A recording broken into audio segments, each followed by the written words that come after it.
આઝાદી જો જીવતી હોત ને તો એને ઘણી બધી વ્યથા પણ થતી હોત સાહેબ। એટલે હવે તો હું ખાલી 10 માર્કનો નિબંધ થઈ ગઈ આઝાદી।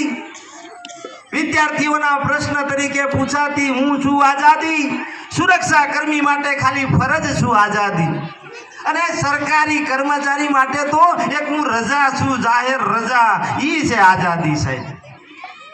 આજે ઘણી જગ્યાએ સાહેબ આ ગામ તો સત્યાગ્રહીનું ગામ છે સાહેબ। એને સત્યાગ્રહ કેમ કરવો? અરે જેમ અંગ્રેજો અત્યાચાર કરતા હતા ને એમ જ્યારે ગામ ઉપર અત્યાચાર થયો ને તે દિવસે ગામ ઉતરી પડ્યું હતું, ઈ છે સત્યાગ્રહ સાહેબ।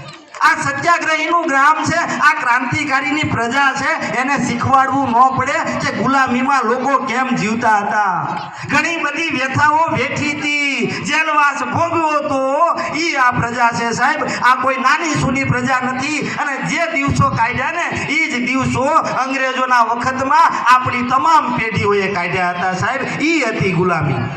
આ આઝાદી માટે એ લોકોએ ઘણું બધું વેઠ્યું છે, પણ એને તો આઝાદી બિચારી અહીંયા આવે નહીં ને કાર્યક્રમમાં, એમ કહેવાય આ કોઈ અધિકાર નથી, આ તો મારી ફરજ છે। અને જ્યારે એ વિસરી જાય ને તેથી ઓલી આઝાદી પણ કહેતી હશે કે હું શું કરું, હું બિચારી છું, મૂંઝાયેલી છું, મૂંગી છું, એટલે હું બોલી ન શકું। પણ આ નાના નાના ભૂલકાના હસતા ચહેરા જોવા માટે, એના અભિનય જોવા માટે, આ દાતાઓના દાનને જોવા માટે સાહેબ હું કદાચ દર 15મીએ આવું છું। આ છે 15મી ઓગસ્ટ। આ 15મી ઓગસ્ટ જાય એટલે ભૂલી જાય એ ઓલી સરકારી ઓફિસોમાં પડેલો રાષ્ટ્રધ્વજ પડીને કોકડું વળી જાય સાહેબ, અને 15મી ઓગસ્ટ આવે એટલે કાઢવામાં આવે, અને ગણેશજીનું વાહન કદાચ એને અડી ન ગયું હોય ને તો સાનો માનો હંતાડીને મૂકી દેવામાં આવે, અને સાનો માનો નવો લઈ આવવામાં આવે સાહેબ। આ છે આઝાદી।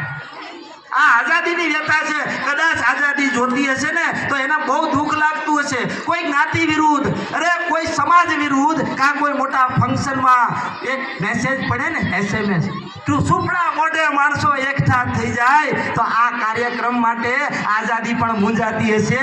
આજે દેશને ભૂલી ગયા પ્રજા, મને યાદ કરતી નથી એવું પણ એને થતું હશે ને, અંદર અંદર કંઈક રોતી હશે સાહેબ આ આઝાદી।